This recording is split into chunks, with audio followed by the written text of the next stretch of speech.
Good afternoon. I'm glad you could join me. I couldn't come out till 2 o'clock today because of various reasons, but glad to be here. I'm Bob, of course. I'm the teacher and virtues facilitator at the Charles J. Andrew Youth and Family Treatment Center, and of course, again, that's where I am today. I'm working. Now, we are still working through the Family Virtues Guide by Linda Kavelin Popov. And of course, we are looking at the 10 guidelines for establishing family ground rules.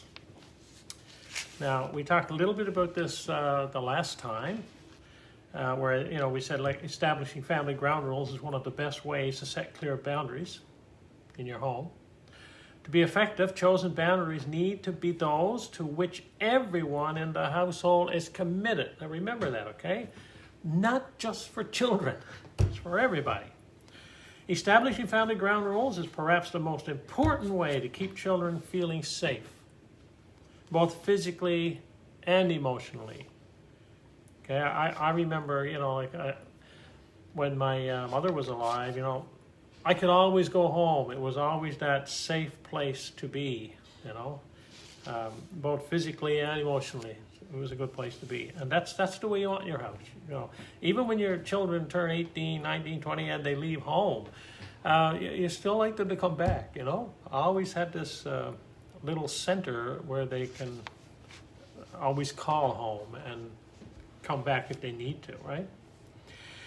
The clearer children are about what is expected, the better their chances of feeling loved and accepted in their efforts to do the right thing. Families with boundaries that are too tight, we said last time, that honor obedience but not freedom, are oppressive. Families with boundaries that are too loose, which value freedom but not obedience, are chaotic. And we said that authority in the service of learning balances obedience and freedom and helps everyone in the family to grow. The family ground rules are a wonderful source of order and unity. They also raise the level of good feelings in the household because children know what is expected of them. The virtues are about what being good looks like. So here are 10 guidelines for setting effective family ground rules. Now I think we may get through 3 today. There's 10, but we'll try to get through 3 of them. Okay? So here's ground rule number 1. Be moderate. There should be no more than 5 or 6 ground rules at any one time. There are many expectations you have, such as brushing teeth regularly and wearing clothes before you leave the house. You wouldn't necessarily need a ground rule to cover such things as those. What is the area of teachability? When you look at your family, what is it you want to be teaching? It's the area of teachability which matters most at this time. As you create the ground rules, focus on the core virtues you feel most need to be practiced. Remember, they apply to everyone. Children watch what you do more than what you say. I remember, as a teacher in the classroom, you're trying to control every little thing that goes on. And so, you've got you've got a list of rules about like this, stuck on the door. No wearing hats in class. Don't chew gum in class. Don't this, don't that. Don't. Everything was don'ts, right? We were telling them what we don't want them to do, but we never told them what we wanted them to do. Leave your gum at home. So, they watch what you do more than what you say. So, that's why it's not just for the children. It's for you too. If you have... you want children to have a tidy bed in the morning before they go to school. You go in and you look and you say to the child, look, you can't leave yet. You've got your bed to fix, and if you don't get it fixed, you're going to have to come in early tonight as a consequence, right? And the child looks over at your room and says, but Dad, your room's a mess. So if you want your child to have a nice tidy room with the bed made up and everything, and the clothes in the closet hung up, and the dirty clothes in the laundry tub, you have to do it too, okay? You teach them by example. Then you got a leg to stand on, right? You can say, my room is tidy, I expect yours to be the same. Makes sense then, doesn't it, right? So be moderate. And I'll give you some examples of the types of ground rules that you could have as well. But important to pick what it is you would like your family to do, you know? Not the Joneses. As rule number 2, ground rule number 2, be specific. Be specific. Create ground rules which meet the specific needs of your family. Not the Joneses. Not the ones down the street. Not because that crowd over there are doing this or that. You think about your family, and your ground rules will fit your family. That's being specific. Your way of practicing cleanliness, for example, should be relevant to the area in which you live. A family who lives in a muddy or snowy area may have a ground rule that shoes must always be taken off at the door. Many cultures around the world practice that as a form of courtesy. If your family moves to a place near a beach, you may want to initiate a ground rule of hosing off before you enter the house. Now, when I was growing up, of course, you know, we got to the door in the winter. There's a bit of snow on the ground. We never ever got much, but a bit of snow. We always had to take the broom and brush the snow off our boots before we went into the porch. And some of you may remember gaiters. Anyone old enough would remember what the gaiters are, right? Gaiters were these kind of coverings you'd haul over your shoes with a little buckle on the side, remember? And brush all the snow off. Then when you get into the porch, you take your gaiters off and line them up. And that was part of our ground rules. We didn't know it was a ground rule. We just knew it was things we had to do because everybody did it. Whether you were a child, an adult, made no difference. Everybody did it. So that's how we learned that ground rule. So be specific. You know, some people don't mind someone walking into their house and going all over the place with their boots on. Look, if your family doesn't mind that, that's okay because it's specific to your family, okay? Doesn't mean that the Joneses hate having boots on their floor. That doesn't mean you have to worry about it, right? So that's why it says be specific. And number 3, we're going to look at number 3 as well. Ground rule number 3. Be positive.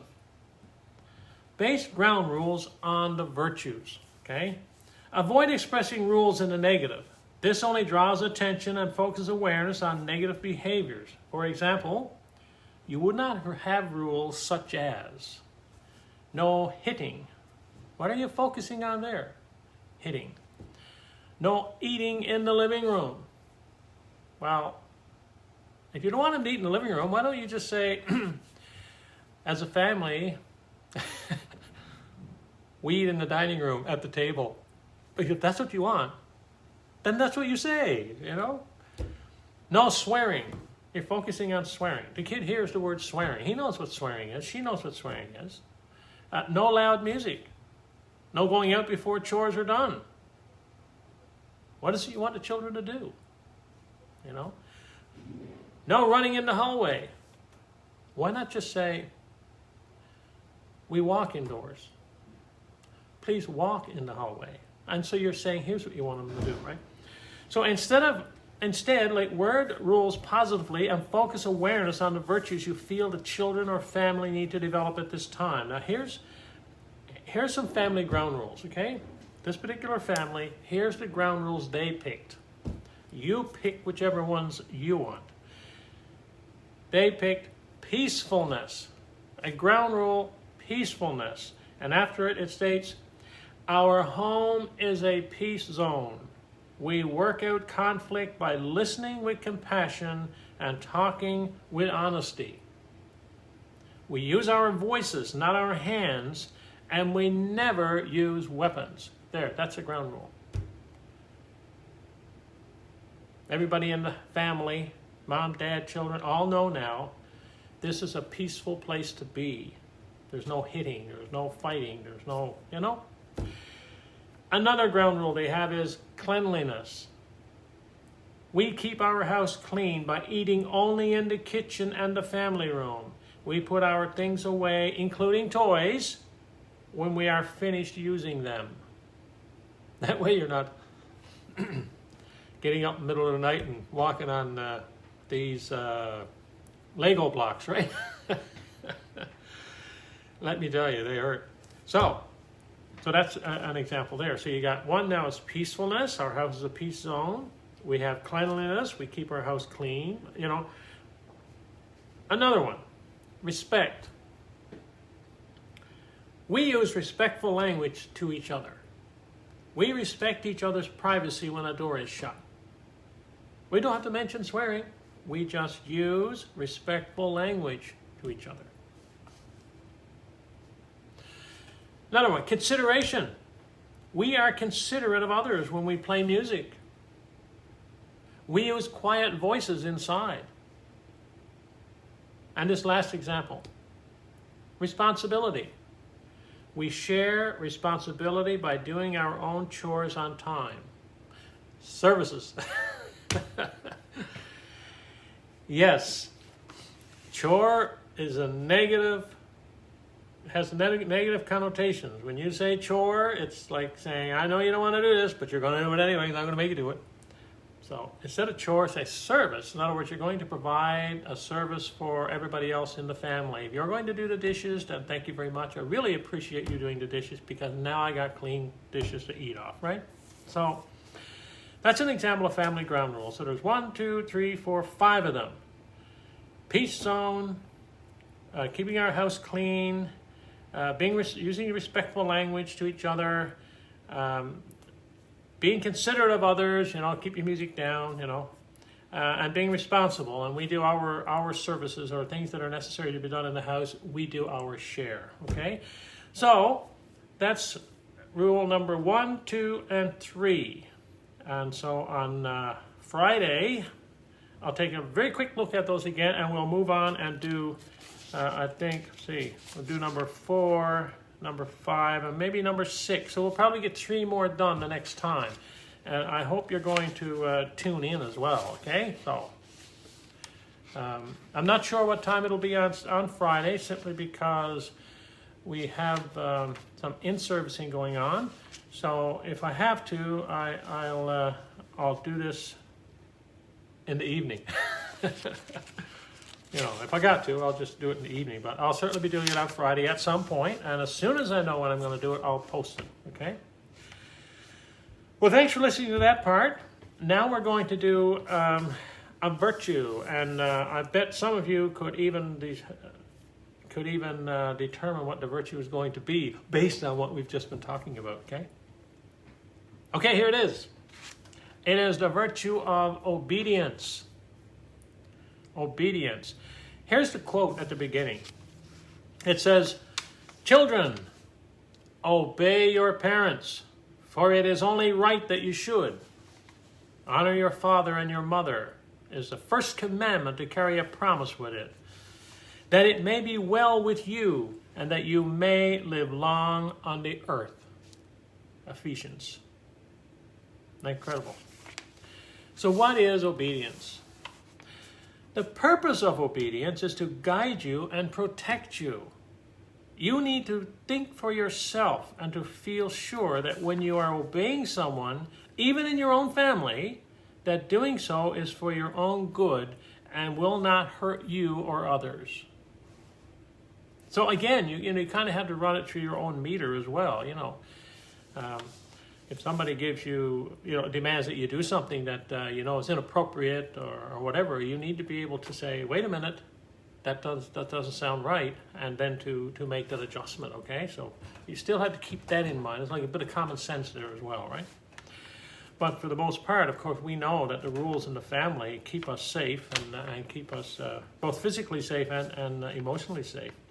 When you're obedient, you abide by the rules, even if you don't like them, or it takes a lot of self-discipline to do so, you still obey the rules.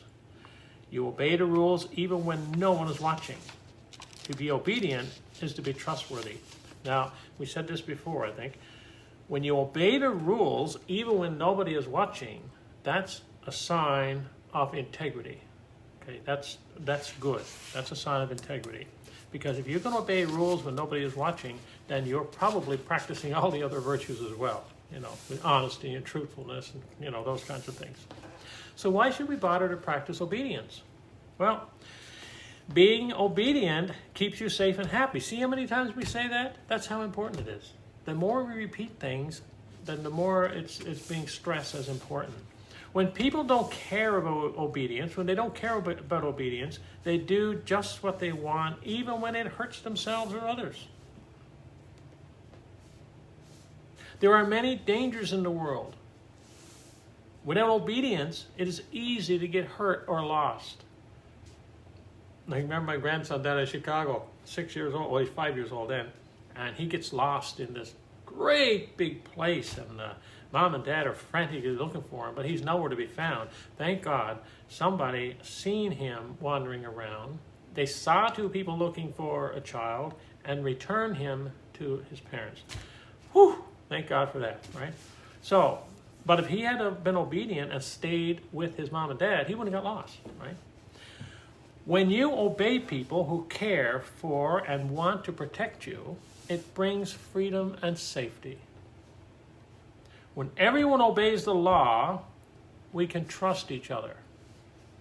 When people in a family abide by the family rules and keep their agreements, such as who does the dishes Thursday night, or who cares for the pets, it keeps things running smoothly. When you obey your inner guidance, your life gains order and discipline. You can trust yourself. And of course, this got to do with the family ground rules that we're discussing. You know, this virtue goes right along with it.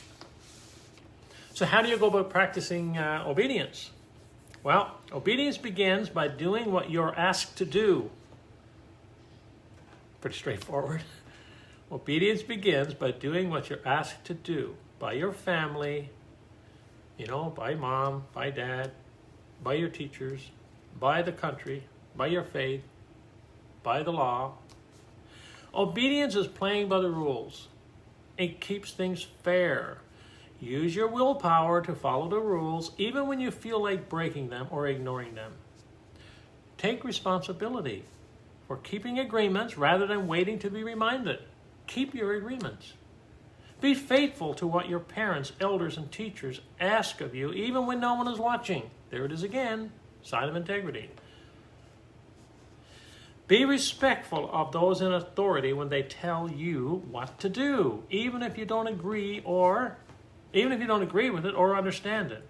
If you need to question a rule, and this is important, you know, if you need to question a rule or a decision, do it respectfully, and then do what you know is truly right. Okay, so that's important. Don't just scream and howl and disobey the rule, but instead question the rule respectfully. And then through discussion, you may understand why the rule is as it is. Okay, or changes may even be made, so it depends on your behavior at that time. And this goes for adults and children too, right? You know, if as an adult there's a rule that you disagree with, then you need to go and talk about it. Right? If you break a law and there are consequences to pay, have the courage to learn from your mistake.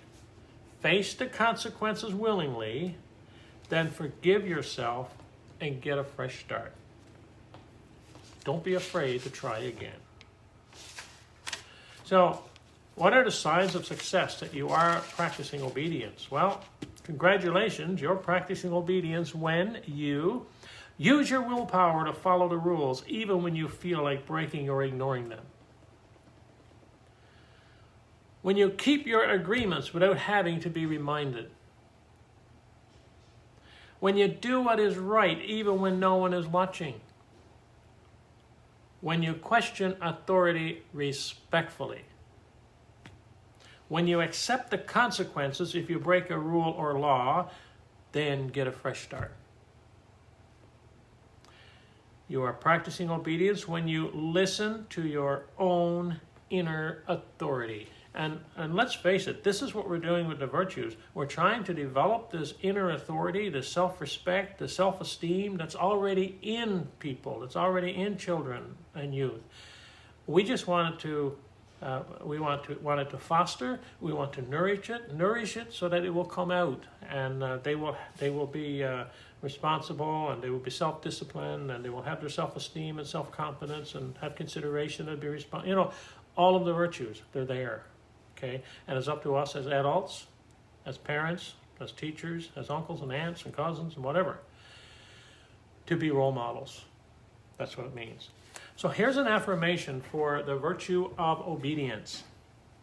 Hey, everybody say this, okay? Come on, Alicia, I want you to say this now as I'm saying it, okay?